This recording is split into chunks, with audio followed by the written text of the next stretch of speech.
Hey everybody, welcome to the DJs Powerup Podcast, and today I'm joined by Brian Tervort. Hey, what's going on, guys? So today we're going to talk about his experiences at DJX because I was out of town, but he was able to go. We'll talk about all the awesomeness that was there. But I have to say, Brian has already been featured on this channel in a viral video where we were in his kitchen working on sound switch stuff. That video got over 1 million views. I think it just goes to show that that's what us DJs have to do when we're not performing at events. We're having to set stuff up and get it ready. It's just part of the process.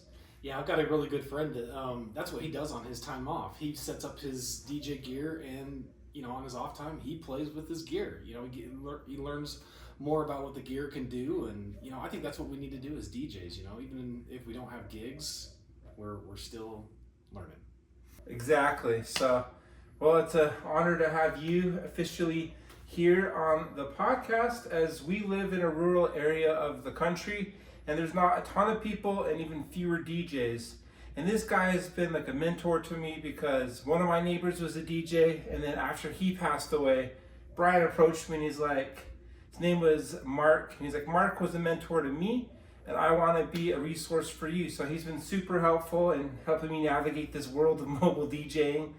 So tell us a little bit about your experience as a DJ since it's your first official appearance.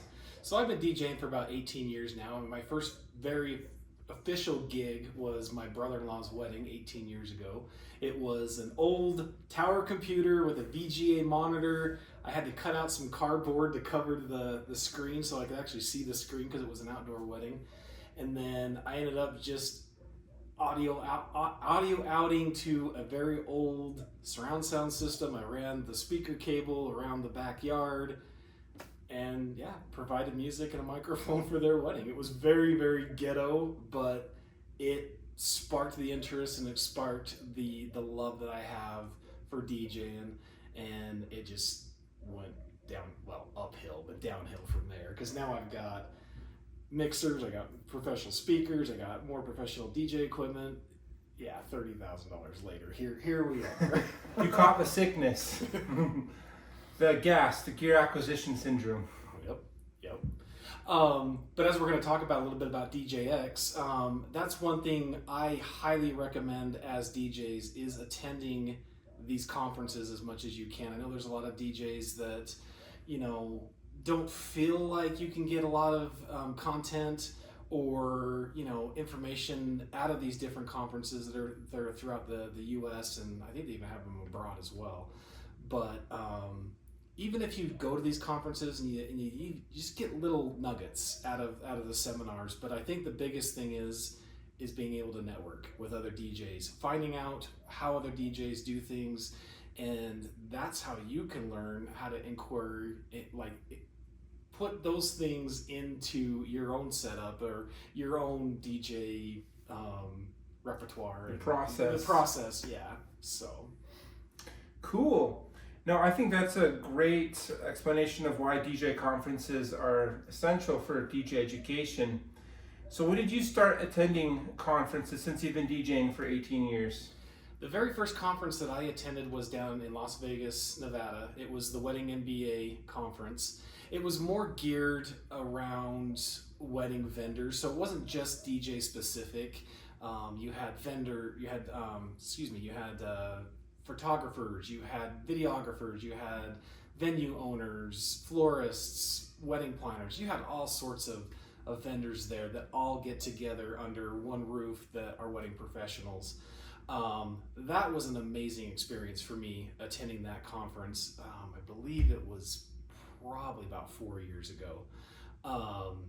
But the cool thing is you actually get a layout of the day and what seminars there are, and then you can pick which seminar best interests you, and you would go to that seminar and you sit in the classroom or the room for about an hour, and just being able to take away. I was like a sponge, just absorbing different information about the wedding aspect and business, and being able to take that back to Utah with me, it just leveled up my business even more. And I got the bug.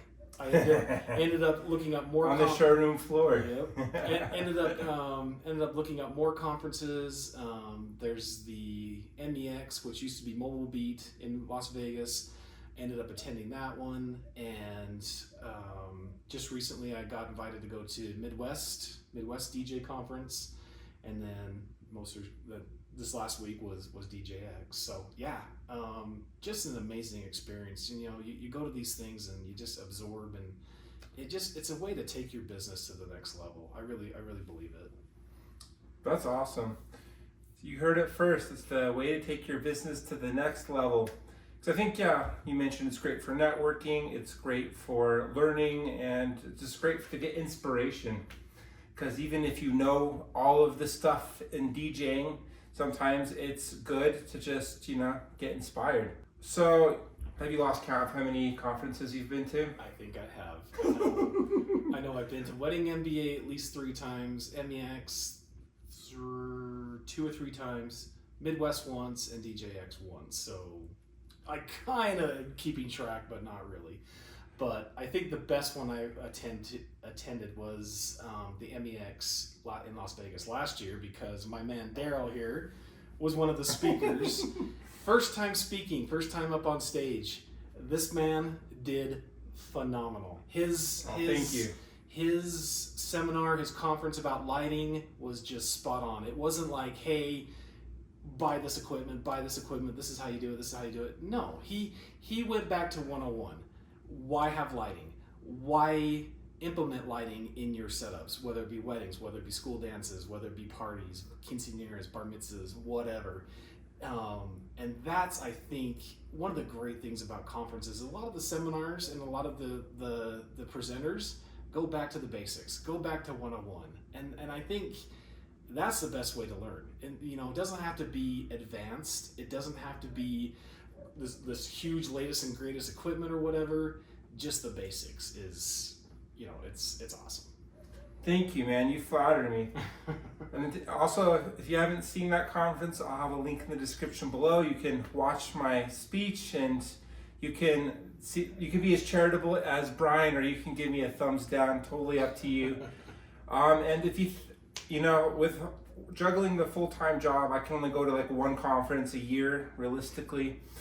So let me know which conference I should be going to. I thought about just going to MEX. It's so convenient as a Utah to go down to Vegas. It's nearby. It's close. So. It's like a 45-minute flight. It's insane. I love it. So what made DJX 2024 special?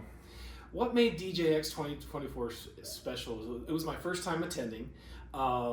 I must say it was kind of an adventure getting there, because unfortunately I missed my flight, so I ended up rerouting to New York City at 8 o'clock in the morning, and then I ended up picking up the train and riding the train all the way down to Philly, and then another train from Philly to Atlantic City. So it was an adventure, which was fun, because I like to travel, But the best thing about DJX, again, was just being around the other seeing the other professional DJs around the world. I think there was only just a handful of us from the West Coast. So a lot of the DJs that were in attendance at DJX were usually on the East Coast, in the middle of the US, and then over to the East. So it was good to be able to rub shoulders with a lot of those DJs that we don't get to see very often, because we're on the West Coast and they're on the East. But I think the biggest thing that I took away from DJX was the very first seminar. I was gung-ho, ready to learn, and the very first seminar was about emceeing, taking your emceeing to the next level. But yeah, the best thing that he put up a slide that says, your voice is your personality. Your voice is what brings the energy to your events. That hit me hard, because I remember when I first started DJing, I was afraid. I was scared to death of that little black capsule that we would hold in our hands and project our voice to people in attendance. I was terrified to get on the microphone.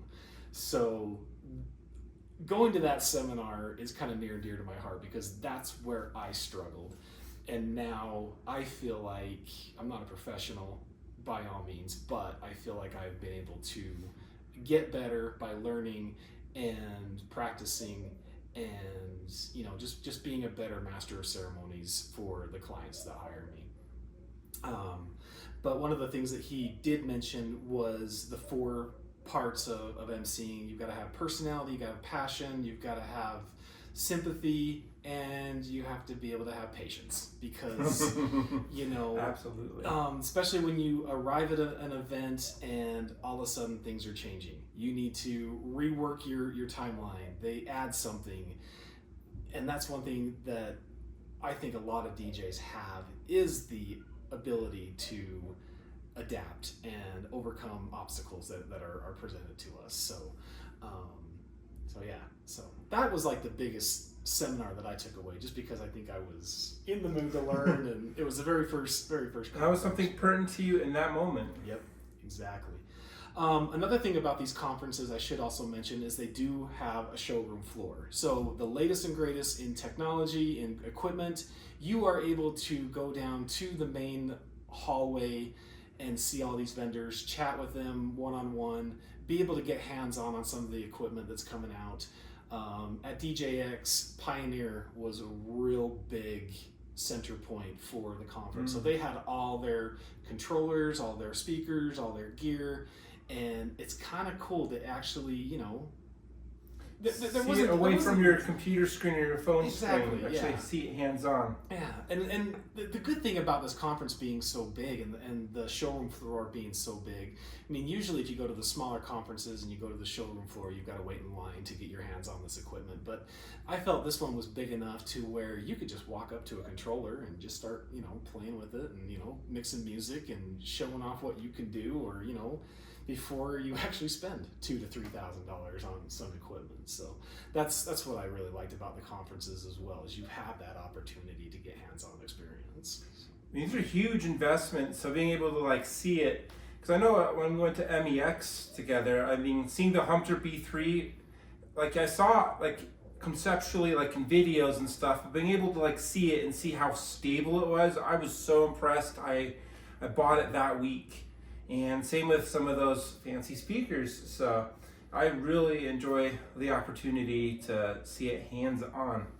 So what piece of gear got you excited on the showroom floor? I think, and it's always gets me excited, is I got to give a big shout out to Max, Danny Max. You gotta edit that. I'm not going to. My man Danny Max. He makes an amazing line of products.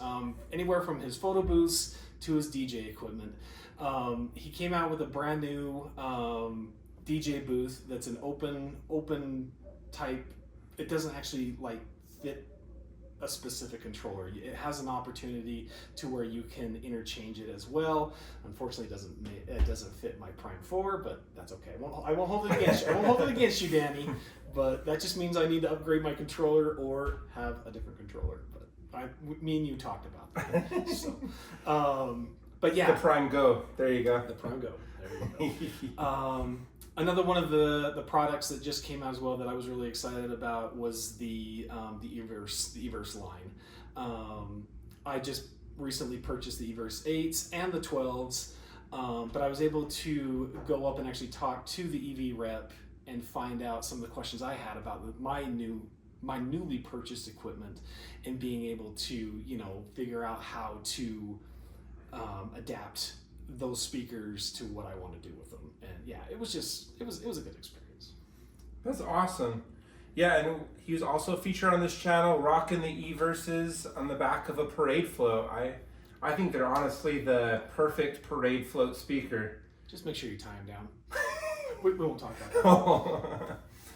Because I think logically a lot of us are let me just bring a battery generator. But I mean, does it make a difference to not have to bring that bulky generator and just turn on your speaker? Yes, it made a huge difference. Because the first time that I did the 4th of July parade here in Grantsville, Utah, just a little small town, I had to do that. I had to get a generator and put it underneath my table in the back of the truck to be able to power my stuff, which I just recently purchased a Jackery. Absolutely amazing DJ equipment to have. Ladies and gentlemen, I cannot tell you how many times my little Jackery has gotten me out of some sticky situations. So if you're looking on getting a battery powered option, I highly recommend either the Jackery or the one that you have is the Polar. Yeah, I have the Goal Zero, which I saw at a Warped Tour. I think it was like one of the first companies to introduce it, but they have definitely not been the most popular. Yeah, I have a 1,000-watt one. I sent one of my guys with a 12-inch speaker to do a wedding ceremony, and afterwards they're like, "Can I have a battery-powered speaker like you?" They did not enjoy the workflow of that, but it is really handy to have. I actually used mine today. Our local power company has been having a lot of blackouts, and I was able to power my workstation and work from home. So they are nice to have. They're handy. Yeah. I recently did a wedding where it was in a backyard, and the nearest power was almost 200 feet away. Yeah, I had enough extension cords. That sucks. I had enough extension cords to run from the house to the back of the backyard, but I didn't want to do it. So I just ended up grabbing my Jackery, putting it underneath my DJ booth. I plugged my controller, my microphone, and my 2 speakers and my TV into this Jackery.